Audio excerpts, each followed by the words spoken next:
Hey folks, welcome back to America's Worst Podcast. I'm Austin Q. Today we have Alexi Gardner. Alexi, thanks for joining. This is 10 quick questions for the American liberal. Okay, let's start off. Religious stuff. Do you think religion should be in the government at all? Do you think we should follow like a religious guideline, like a Christian America? Do you think we should have under God in the Constitution and stuff? What are your thoughts on religion in the government? Oh, joy. I am not a religious person in the sense that I don't believe in a specific guideline. I don't believe in a specific religion. I don't support any one thing. I think that spirituality and a moral guideline, an ethical code that we should basically treat each other like human beings is a great place to be. And in that sense, I think that stating "in God we trust" is not the worst thing because it's been there for a while and everybody knows it. But let's get religion out of school. Let's get it out of politics. Let's just say, hey, treat people with respect. Don't like the golden rule. Yeah. Treat people as you'd want to be treated. Exactly. I think there are a lot of good things you can kind of pull from religion, but I don't think it needs to necessarily be from a particular religion. Okay. Don't kill. Right? Mm-hmm. This should just be moral code. You should just not want to kill each other. Okay, that makes a lot of sense. Okay. All right. Okay, next question.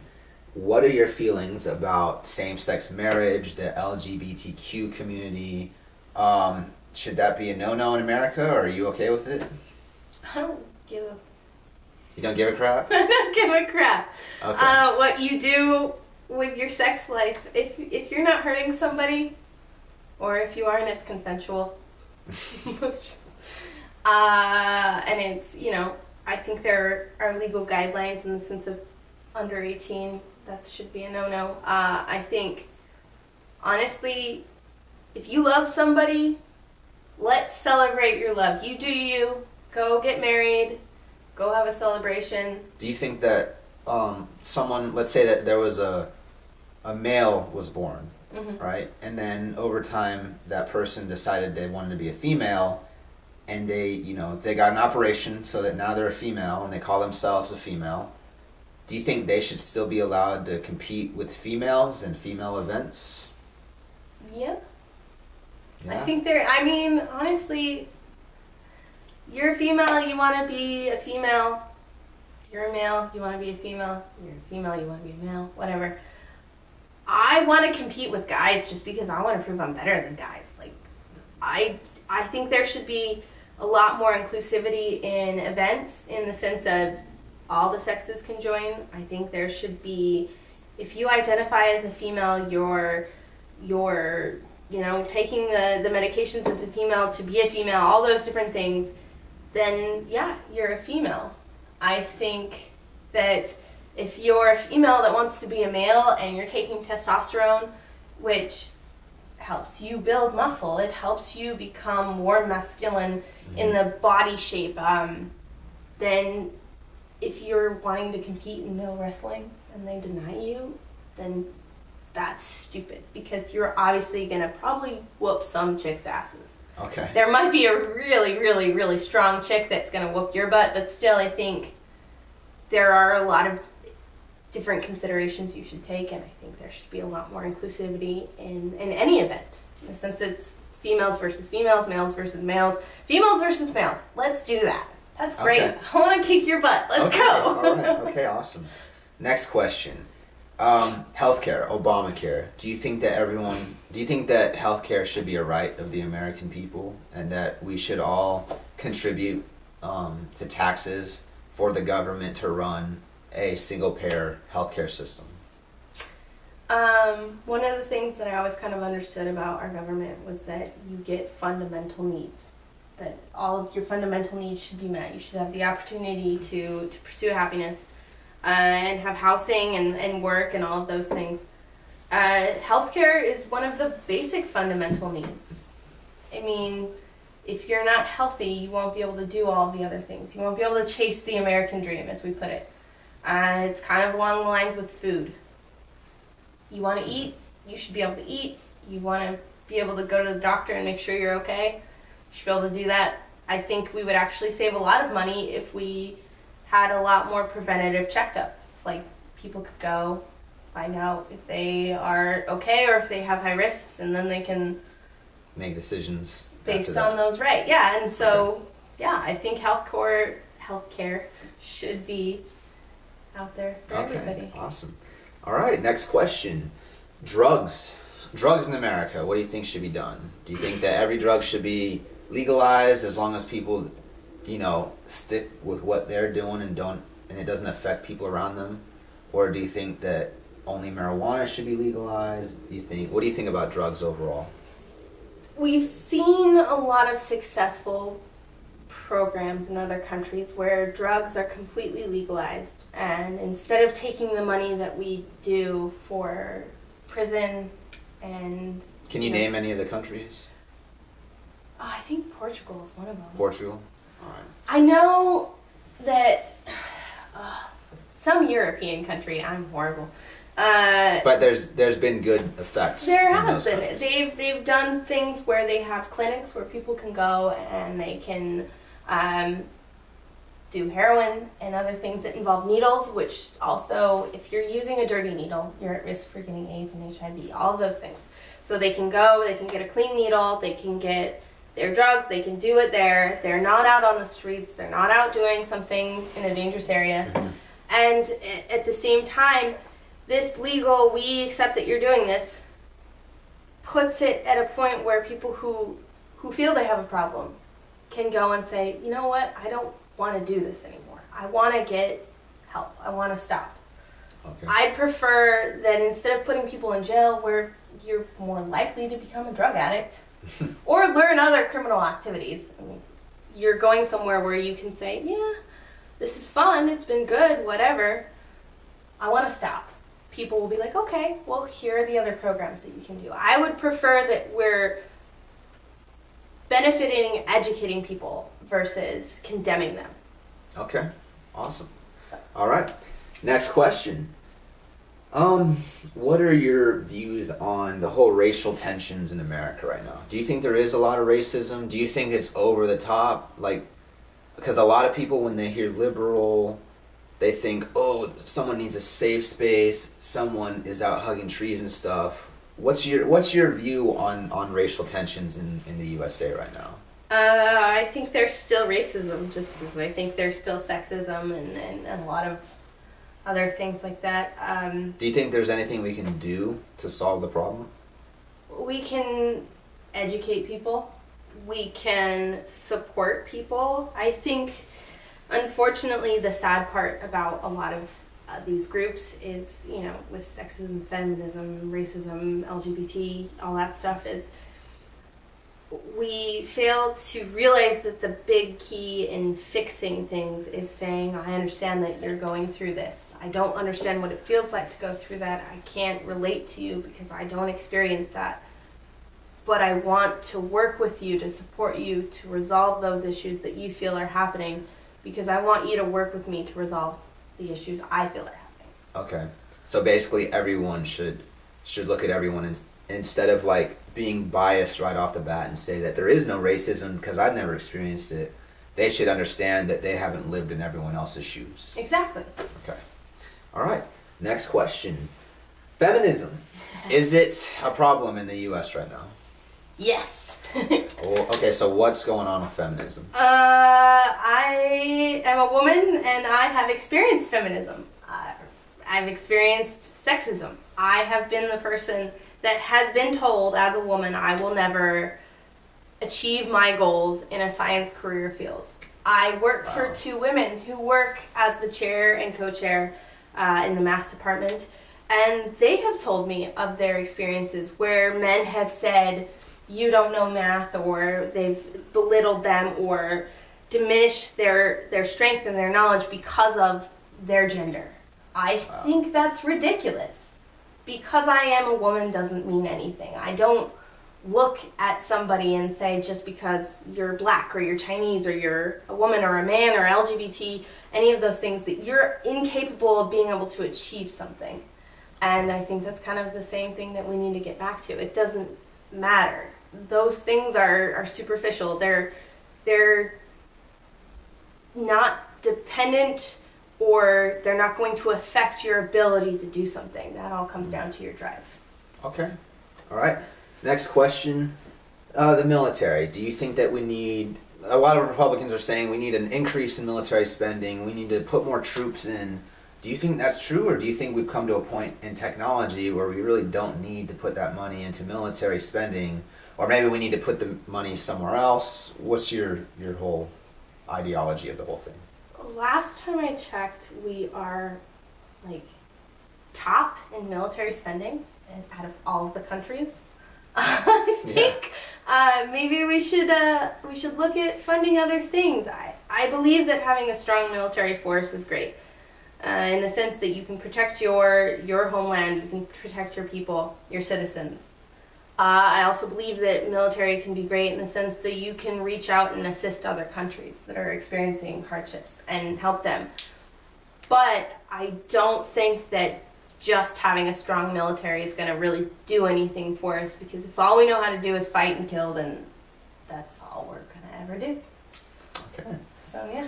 All right, next question.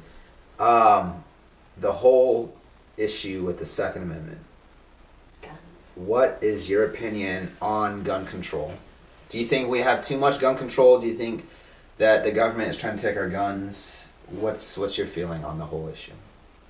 I don't think anyone is trying to take away your guns. I agree with gun control to a point. This is kind of where like my Republican backing is growing up has a big influence. I agree that people should be able to have guns. I agree that they should be able to protect themselves, they should be able to hunt, they should be able to do all that fun stuff. I think there's nothing wrong in verifying whether you are capable and responsible of having guns. I think there's nothing wrong with saying that if you do certain things, you get your rights taken away. It's the same thing as if you get so many DUIs, you don't get to drive anymore. Okay. It's kind of... So basically you're saying that everyone should be allowed to have a gun as long as there is a strict background check done. That and a balance of, you know, you do something wrong, you face the repercussions of it. Okay. It's like every right.